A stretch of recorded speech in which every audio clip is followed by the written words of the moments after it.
மக்களே, இன்றைக்கு நான் என்னத்த பற்றி சொல்ல போறோம்டா, நீங்கள் பாருங்கோ. ம் முன்னாள் ஒரு அமைச்சர், முஸ்லீம் அமைச்சர். இவர் சமான காலத்துக்குள்ள வன்னிக்கு போய் இவரோட சேர்ந்த முஸ்லீம் அமைச்சர் குழு மற்றும் முஸ்லீம் பிரதிநிதிகள், முஸ்லீம் முக்கியத்தவர்கள் எல்லாரும் போய் எங்களுடைய தேசிய தலைவரை வன்னியில் போய் சந்திச்சவன். அப்ப சந்திச்சா அந்த சந்திச்ச மூட்டம் என்ன நடந்ததுன்றத ஒரு ஒரு முன்னாள் அமைச்சரா இருந்தவரு அவர் சொல்றாரு. "பாருங்க மக்களே, நீங்கள் நான் இதைத்தான் சொல்றது. நான் எப்பயும் என்னத்துக்கு நான் தேசிய தலைவருக்கு ஆதரவா கதைக்கிறேன்னு சொன்னா பாருங்கோ. இப்போ அதிகமான முஸ்லிம் ஆட்கள் ஆம் அவருக்கு ஆதரவா தான் இருக்கணும். ஆனா 1, 2 பேர் பார்த்தீங்கன்னு சொன்னால், அவர்ட்ட உண்மையான குணம் தெரியாமல் ஆம் அ அந்த கூடாம வசப்பாடுவினம். கூடாம அவைகள் இதில போடுவினம். "ஏன் நீ நான் கிட்டையில போட்ட ஈபிடிபிக்காரர் கூடி தலைவருக்கு பக்கா எதிரா எல்லாம் பதிவுகள் போடினோம்." அதாவது இப்ப பார்த்தீங்கன்னா, அதுவும் ஒரு முக்கியமான ரவுக் ஹக்கீம். அவர் உண்மையா ஒரு சிறந்த ஒரு அரசியல்வாதின்னா நல்லது. நல்லிணக்கத்துக்கு தமிழ் முஸ்லிம்களுக்கு நல்லிணக்கம் ஏற்படணும் என்று சொன்னா, அந்த ரவுக் ஹக்கீமான ஆக்கள் தான் உண்மையா ஒரு நல்ல ஆக்கள். இவர்களுடன் தமிழாக்கள் கூட்டி சேரணும். ஏன்டா அவர் நல்ல ஒரு பதிவு போட்டிருக்கார். அந்த தலைவர் என்னென்ன செய்தவர், தங்களுக்கு இப்படி மரியாதை கொடுத்தோண்டு. உண்மையா ஒரு சந்தோஷமா கிடந்த அந்த பதிவை நான் பார்க்க, அது உங்களுக்கு நான் பின்னுக்கு போட்டு விடுறேன் பாருங்கோ. ஏனென்டா 1, 2 முஸ்லீம் சகோதரர்கள் எப்போ பார்த்தாலும் அத தலைவர குறியா சொல்லிக்கொண்டு தான் இருப்பினோம். ஒண்ண நீங்க நினைச்சுக்கொள்ளுங்க. ஒரு குடும்பத்தில இப்ப நாங்க 8 பேருன்னு சொன்னா, 8 பேர்ல 5 பேர் தான் நல்ல ஆட்களா இருப்பினோம். 3 பேர் அம்மா, அப்பாவுக்கு தெரியாமல் சில சில பிரச்சனைகள் விடலாம்.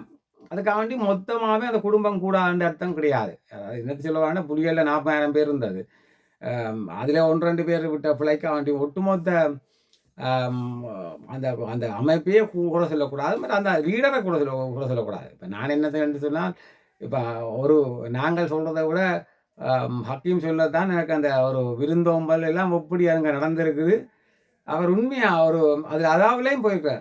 வந்து உங்களுக்கே தெரியும். அதாவுல ஒரு எதிரான ஆள். ஆனா அவரும் போயிருக்கிறார். அந்த அந்த சந்திப்பில.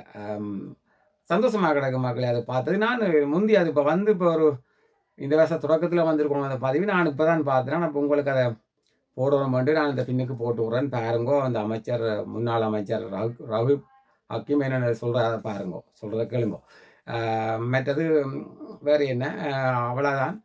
மக்களே, இத கேளுங்கோ. அந்த ஹக்கீமுக்கு ஒரு நன்றி. அவர் ஏற்கனவே தலைவர் இளையமகன் பாலச்சந்திரன் கொலை செய்யப்பட்டதுக்கும் கண்டிச்சவர். அப்ப நாங்கள் எப்பயும் முஸ்லீம் என்ற உடனே ஒரு பாகுபாடு காட்டாமல் அவைகளும் எங்கட தமிழர் தானே, எங்களுடைய ஆக்கள் தானே. அப்ப அவைகளோட சேர்ந்து நாங்கள் வாழ பழகணும். அதேபோல விட்டா நீங்க கலைக்கிறதுல ஒன்றும் பிழை இல்ல.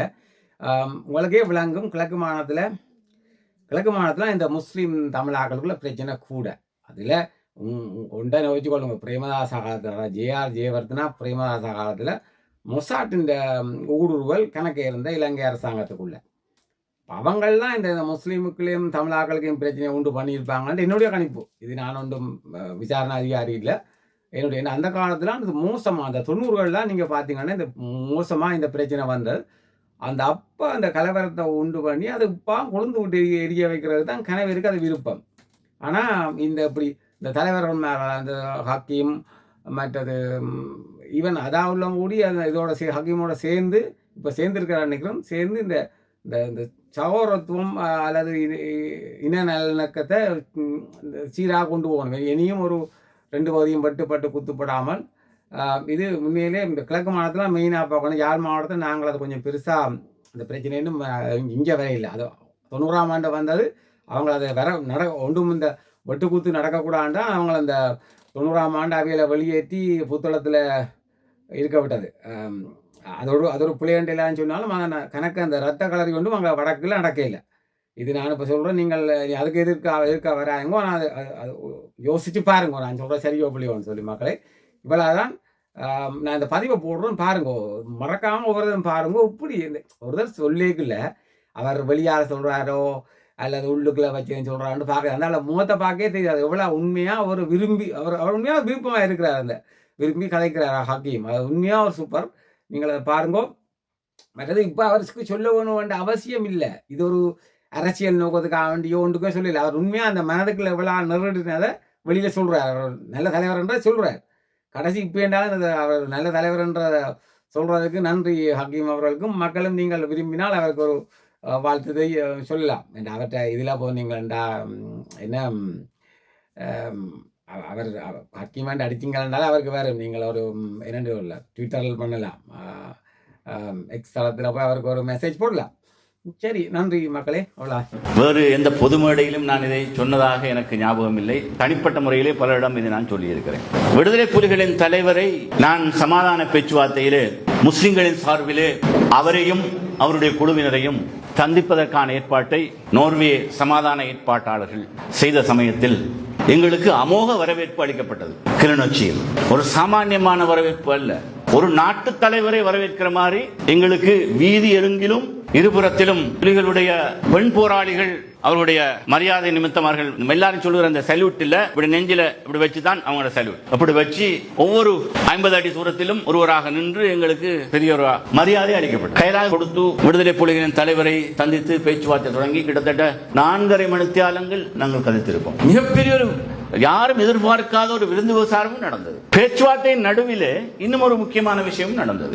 ஒரு 12-20 மட்டில் பேச்சுவார்த்தை நடுவிலே விடுதலை புலிகளின் தலைவர் சொன்னார், இப்ப நாங்க பேச்சுவார்த்தையை கொஞ்சம் இடைநிறுத்தி உங்களுடைய தொழுகைக்கான நேரம் வந்துவிட்டது, நீங்கள் தொழுவதற்கான ஏற்பாடு செய்திருக்கிறோம், தொழுது விட்டு வாருங்கள் சொன்னார். நாங்களும் ஆச்சரியப்பட்டு போனோம்.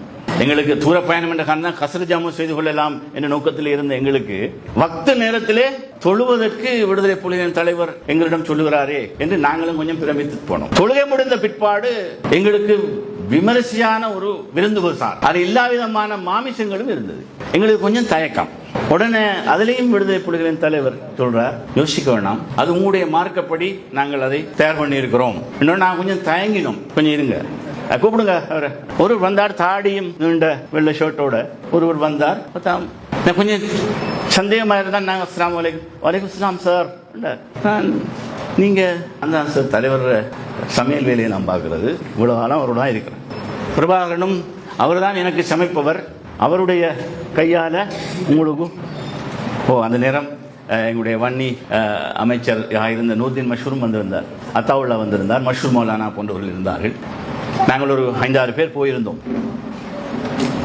இதெல்லாம் நான் சொல்றேன் என்னண்டா, இவ்வளவு அது மட்டும் இல்லை, இன்னொரு விஷயத்தையும் விடுதலை புலிகளின் தலைவர் எனக்கு சொன்னார்.